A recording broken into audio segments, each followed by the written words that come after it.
Me llamo Sara Muñiz, soy de Gijón, nacida en Gijón y bueno, mi relación con Gijón es un tanto amor-odio en muchas ocasiones. Viví aquí hasta los 21 años, luego estuve fuera como casi 9 años y cuando volví, pues la verdad es que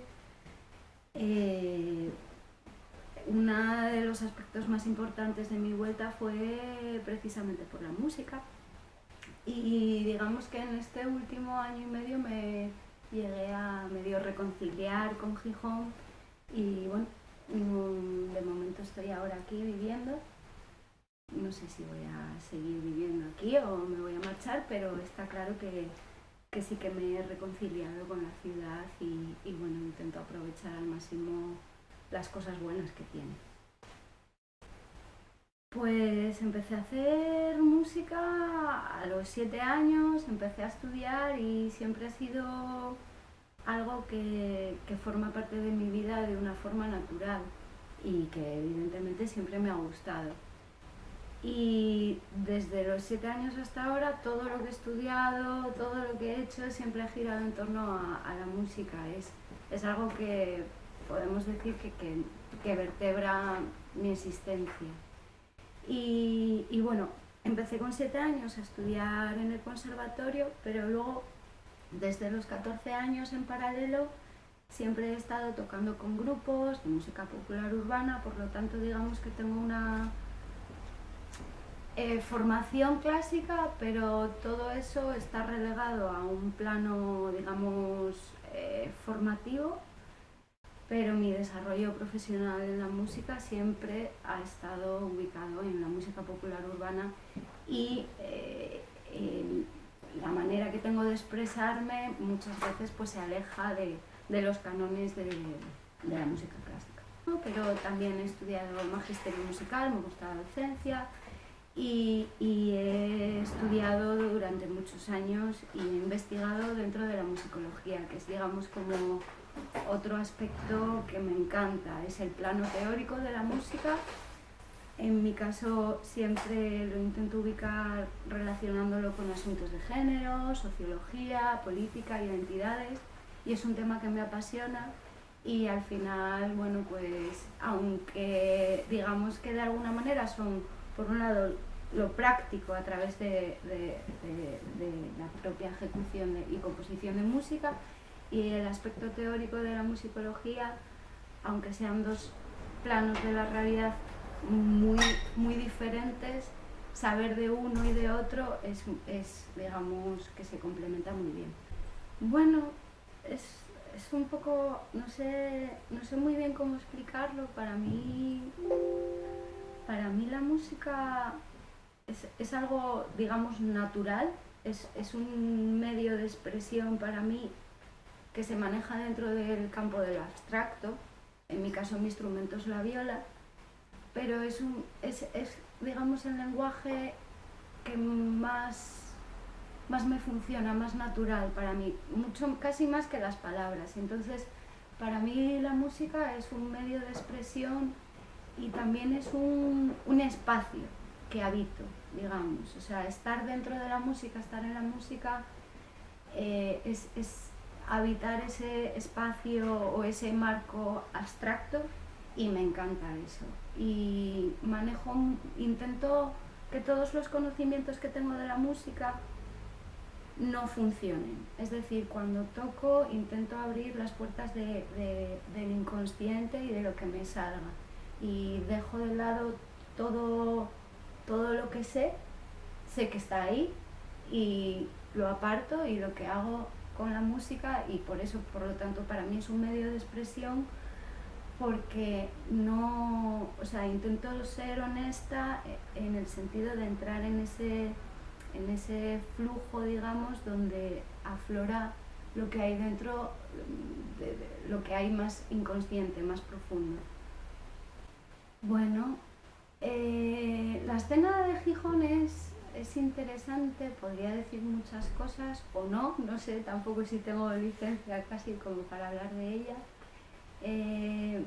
Yo tengo 32 años, soy de una generación, digamos, posterior a lo que ha sido el Season Sound, pero por cuestiones vitales he tocado con muchos de los agentes que estaban operativos en el Season Sound.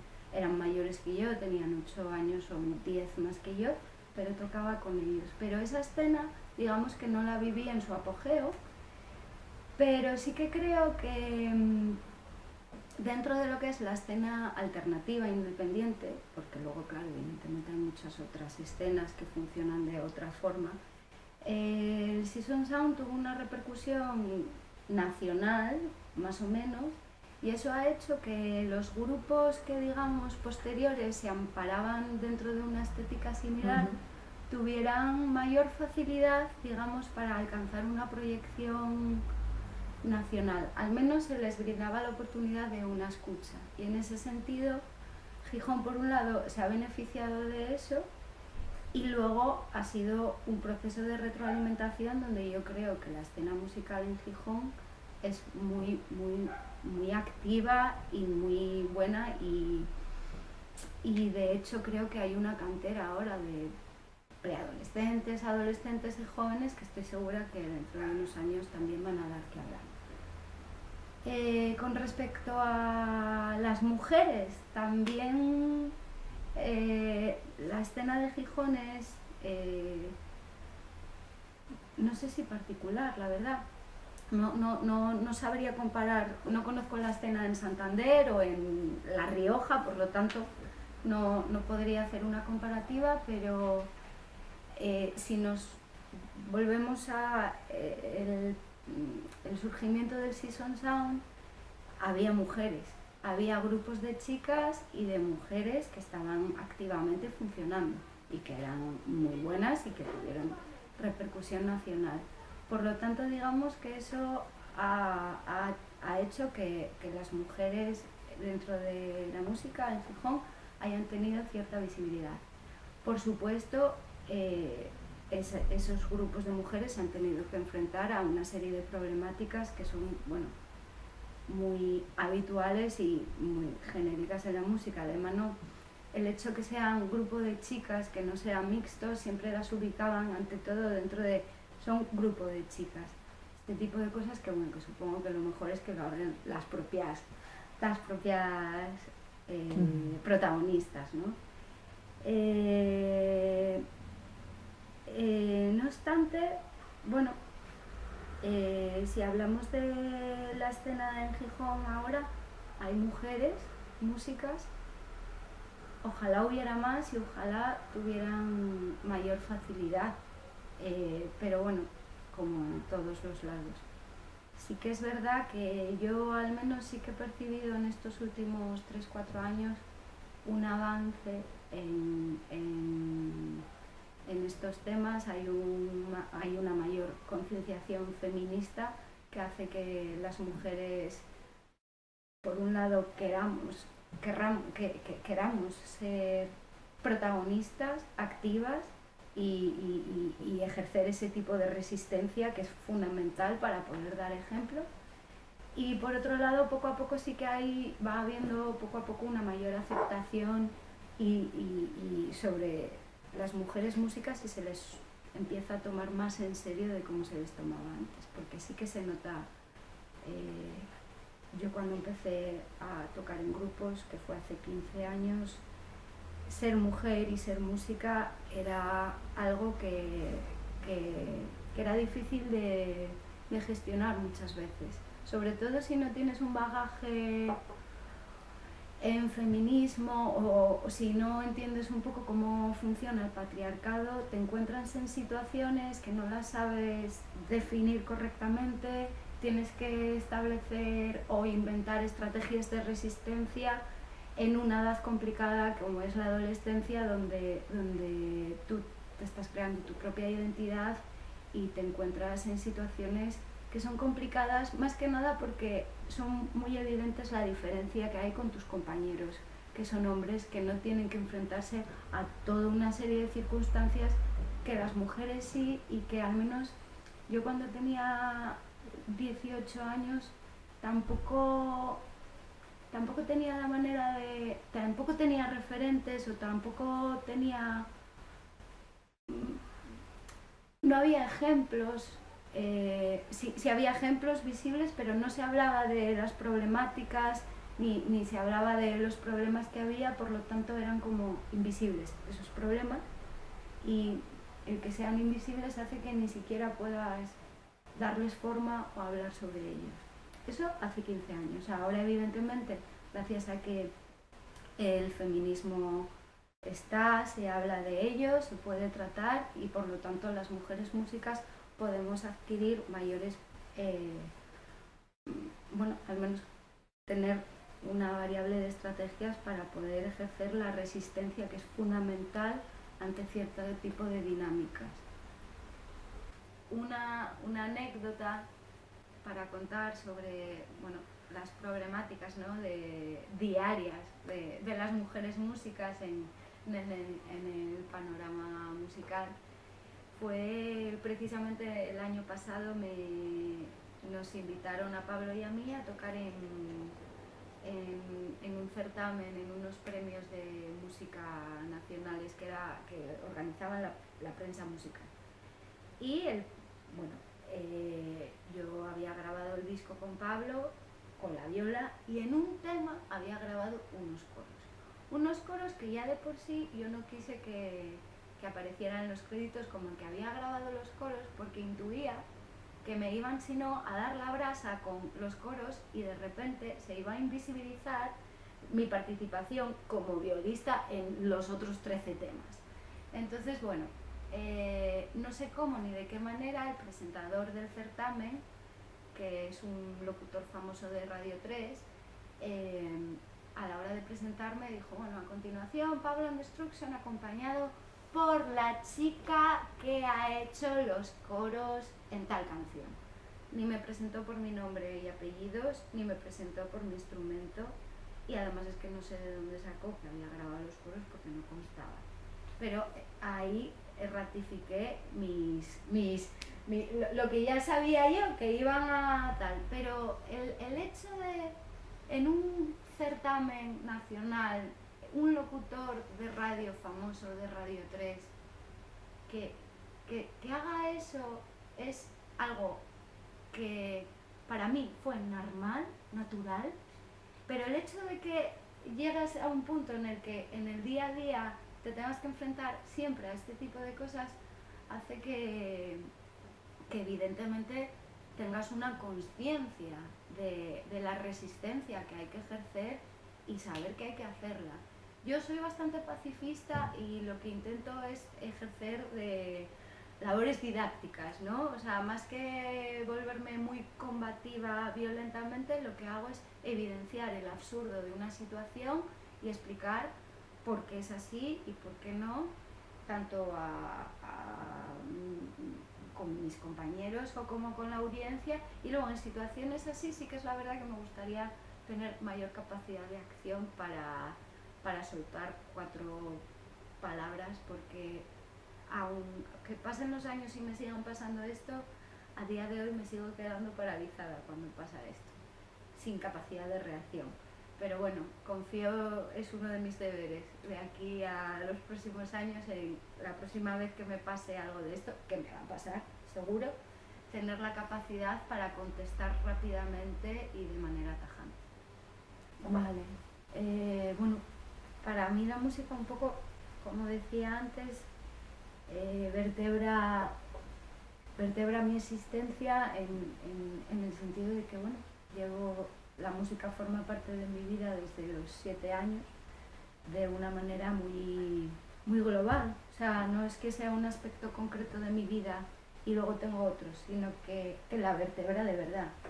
Entonces, vivo mi vida teniendo la música siempre formando parte de mí. Cuando me gusta mucho pensar en música, trabajar con música, hacer música y es así. Para vivir de la música como compositora y como como intérprete es muy complicado, eh, sobre todo dentro de las músicas populares urbanas, incluso teniendo un grupo en el que tengas éxito, que vayas a tocar en festivales, que vayas girando por salas, es bastante complicado poder sobrevivir solo con eso.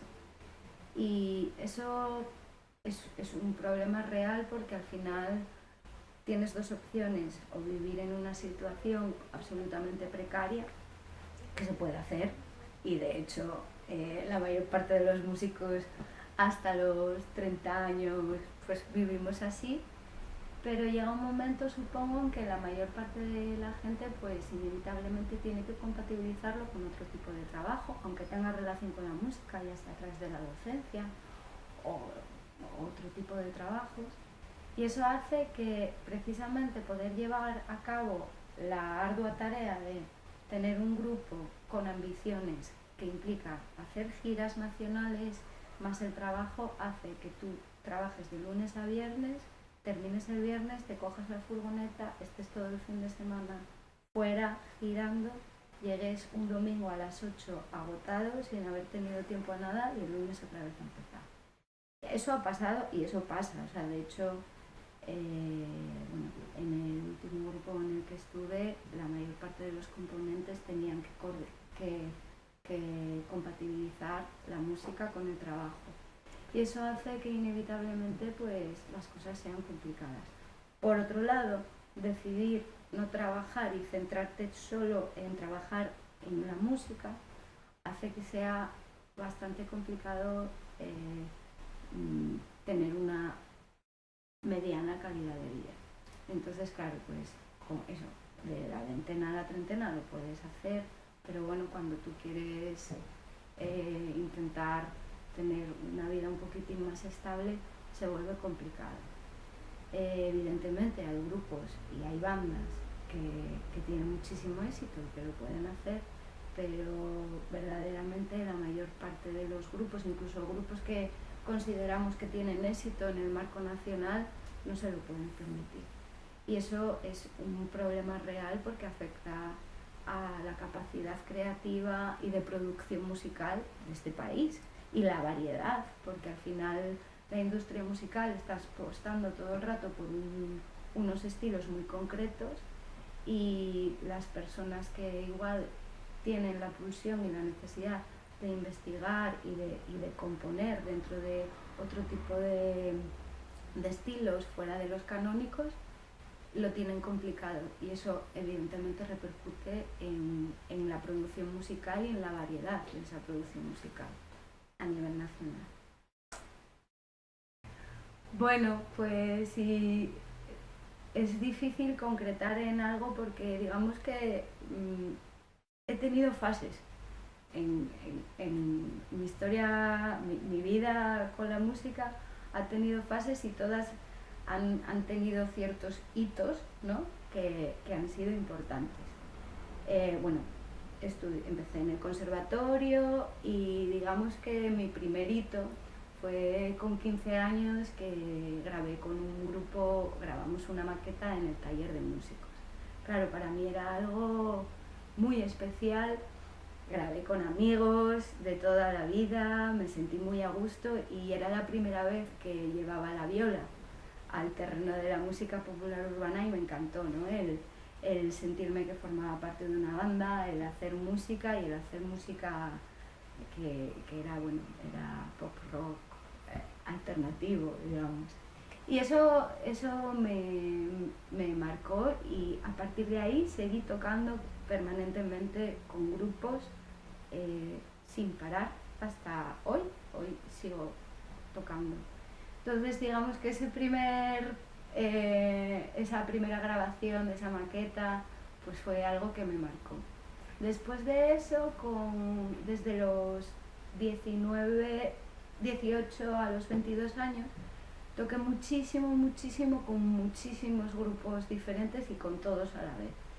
Ahí fue cuando toqué mucho con grupos del Season Sound, y aparte de tocar con grupos, luego grabé muchos discos como arreglista, porque bueno, La viola es un instrumento, digamos, muy particular en el sentido de que está asociado a la música clásica, y al llevarlo al terreno de las músicas populares urbanas, yo intentaba pues que mi instrumento fuera exactamente igual que una guitarra o que un bajo, ¿no? Pero también lo bueno de tocar la viola es que muchas veces pues me llamaban para hacer arreglos de cuerda y aprendí muchísimo. Por un lado, aprendí muchísimo a nivel personal cómo sacar un sonido a la viola adecuado a la música popular urbana, encontrar mi propio sonido, investigar diferentes maneras de sacar sonidos que no fueran el típico clásico, porque un instrumento tiene se le puede sacar muchos sonidos. Aprendí a componer,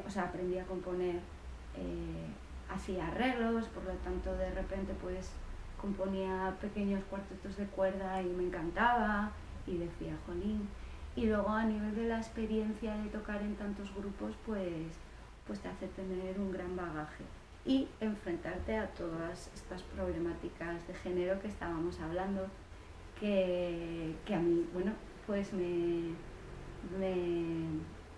alegro mucho de haber pasado esa etapa muy intensa de 4 años tocando con mucha gente, porque te da muchas tablas, no solo en el propio aspecto musical, también en el propio aspecto performativo, ¿no? De pues, tocar en público y te hace también, tienes que hacerte muchas preguntas, pues ¿qué quieres proyectar? ¿Qué quieres hacer?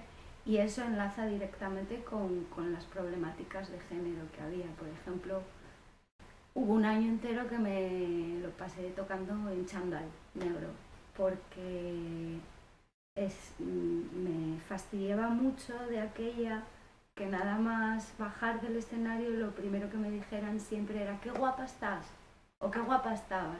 Nunca me decían, oye, qué bien has tocado, y yo estaba allí para tocar y a mí lo que venía a ofrecer era lo que yo estaba tocando, igual que mis compañeros bajistas y bateristas, pero en el momento en que bajaba del escenario, a mí lo único que se me decía era si estaba guapa o no. Y eso supongo que les ha pasado a todas las mujeres y es bastante frustrante porque al final a lo que vienes pasa a ser algo secundario y la objetivación de tu cuerpo o tu cuerpo entrando en el display performativo es lo que importa y el resto no. Luego también tenía que gestionar el propio trato interno de las bandas. En mi caso, yo nunca tuve un grupo de chicas. Sí que luego, bueno, sí, pero esto va en el siguiente capítulo que viene después. En esa época, todos los grupos con los que tocaban eran todo componentes masculinos. Entonces, de repente tú quieres ser igual que ellos y quieres serlo exactamente igual que ellos. Y siempre pues hay algunos aspectos, nunca llegas a ser igual, siempre te tratan de una manera diferente, aunque no lo quieran y de una manera pero digamos que el patriarcado, los roles de género funcionan también en esos sitios. Entonces la confianza y la intimidad que se da en un grupo es real y es inequívoca. Y yo quería que fuese exactamente esa misma confianza igual conmigo que con ellos, pero a veces no era así. O sea, había una confianza, un amor, un respeto, pero siempre te tratan de una manera diferente, eres la chica. Y yo realmente esta diferenciación de género siempre la gestioné mal, sobre todo cuando lo que tú quieres es ser una igual en todo. Entonces, dentro del ámbito interno, pues sí que tienes que aprender a gestionar cosas. Luego, estas dinámicas que se generan dentro de las amistades y de las parejas, al final, como estás teniendo una relación muy íntima y muy intensa con una serie de personas, de repente se proyectan en el grupo. De repente, pues si tocaba con otros grupos, había ciertas personas que se celaban o que se enfadaban, como si fuera actuando como actúas como con las parejas, pues al final ese tipo de roles se proyectan también en esas dinámicas de grupo, de alguna manera. Eso por un lado, más luego tener que gestionar pues el público y cómo tocas y cómo eso lo recibe el público, lo que hablaba, ¿no? De qué guapa estás y que de repente no te digan nada más. Y luego, al margen de eso, en la propia escena, hay, por ejemplo, puedo contar un caso concreto que para mí me marcó. Digamos que me marcó y me da rabia que me haya marcado porque ahora ya no me marcó tanto, o sea, ahora ya lo gestioné, pero en su día me dio mucha rabia. Yo coincidió que había un concierto para el Festival de Cine de Gijón y mi compañero con el que iba a tocar se quedó afónico y yo le dije, bueno, no te preocupes, cantamos entre los dos, yo canto mis canciones, tocaba la viola, pero estaba empezando a componer canciones y hacer cosas. Y canté. Y precisamente un productor de aquí, con el que ya había grabado en su estudio y que bueno, que nos conocíamos, que encima él tenía una novia música de aquella, por lo tanto, de la escena, o sea que debería de haber entendido mejor las cosas, ¿no? Y yo de aquella tenía solo 19 años. Y nada más bajar del escenario, su manera de felicitarme fue, oye, me ha encantado, has cantado genial, llegarás muy lejos comiendo pollas. Y fue un comentario que no pretendía ser ofensivo ese comentario, sino que él estaba evidenciando una situación real que se da en el mundo de la música, que parece ser que todo el mundo piensa que si tocas con grupos o con tal, es porque te follas a alguien o porque tal, porque realmente en ningún momento se puede llegar a cuestionar que tú estás ahí porque tocas bien y estás aportando eso musical. Siempre van a pensar que estás aportando otras cosas, ¿no? Ya sea, es que claro, queda muy guapo tener una chica violista tocando o cosas así. Que eso no lo escuchas de tus propios integrantes de la banda, evidentemente. Lo escuchas del público. Y luego eso, la presunción de que siempre, por parte del público, de que te estás follando a alguien. Evidentemente, sobre todo al cantante, ¿no? Al líder de la banda. Entonces es bastante complicado porque en mi caso, que yo en todo momento quería ser una más en todos esos grupos y ser una más, ese tipo de cosas siempre tienes que ir gestionándolas. Evidentemente, estas cosas que cuento no pasaron en todos los grupos, he tenido compañeros maravillosos y que ellos mismos eran muy conscientes de esa problemática y eran los primeros en tratarme como uno más, ¿no? Pero bueno, este tipo de cosas, cuando te pasan en esas edades, si no tienes un bagaje sobre feminismo o sobre patriarcado, pues cuesta gestionarlo.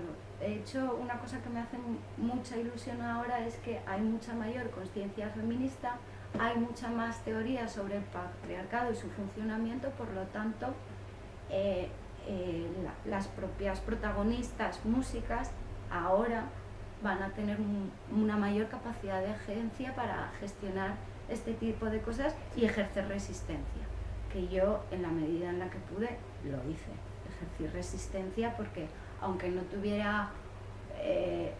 supiera de género, yo sabía que había sus problemas y que quería luchar contra ellos porque los estaba viviendo, los estaba padeciendo en primera persona, por lo tanto era consciente de ellos y de una forma o de otra pues intentaba buscar soluciones a ellos. Después, muy cansada de tocar siempre con chicos y anhelando poder tocar con chicas, conocí a Tania Romero, La Mala Hierba, y estuve con ella, pues tocamos muchísimos años juntas y nos convertimos en hermanas, en familia. Y fue muy evidente la diferencia, ¿no? De las dinámicas que se generaban en la banda. Las mujeres éramos Tania y yo, y luego los otros 3 componentes eran hombres. Pero era todo mucho más fácil, en todos los sentidos, para mí. O sea, ya no tenías que estar teniendo este tipo de problemáticas o ejercer resistencia, nada de eso. Y fue fue muy bonito para mí esa época.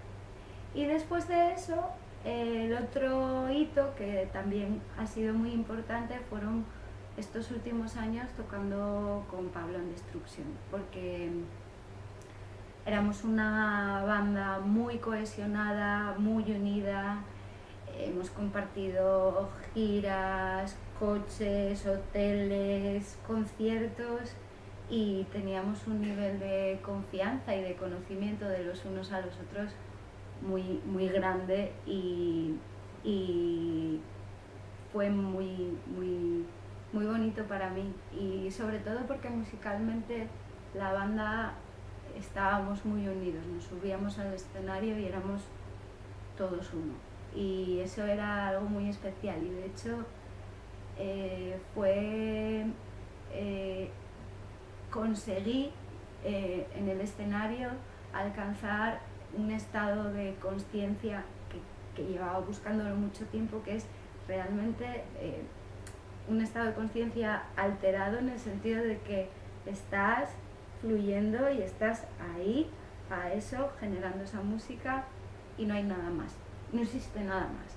Y eso es algo maravilloso que evidentemente lo conseguí con Pablo en Destruction, lo sigo teniendo, y una vez que alcanzas esos estados en un directo, ya lo tienes, ya no vas a hacerlo de otra manera, ya no vas a tocar de otra manera encima de un escenario.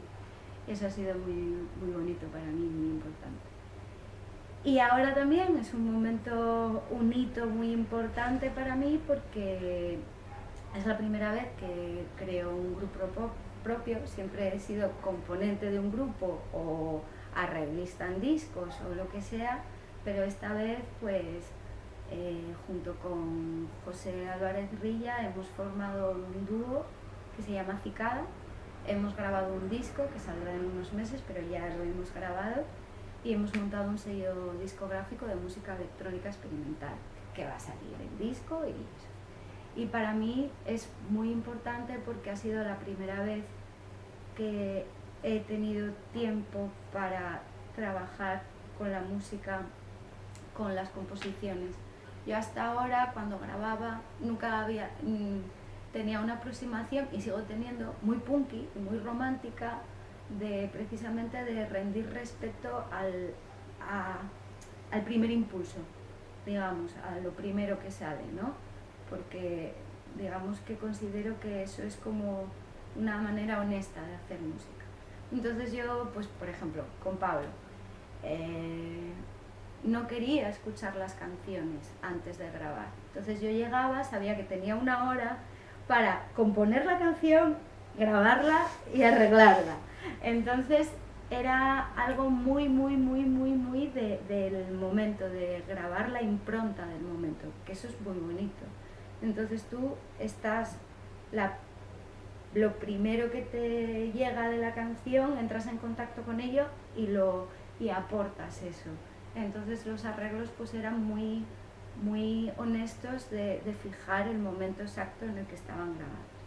Con este disco he seguido esa misma dinámica, que es la que llevo haciendo toda mi vida, pero de una manera más elaborada. He podido grabar y hacer composiciones muchísimo más complejas y más elaboradas, y siguiendo esa misma pauta, ¿no? De respetar la idea inicial y tratar a las canciones como entes orgánicos que se manifiestan, y que tú lo que tienes que hacer es escucharlos y ver lo que puedes aportarles a ellos, ¿no? Entonces es como un diálogo entre la canción y tú vas metiendo.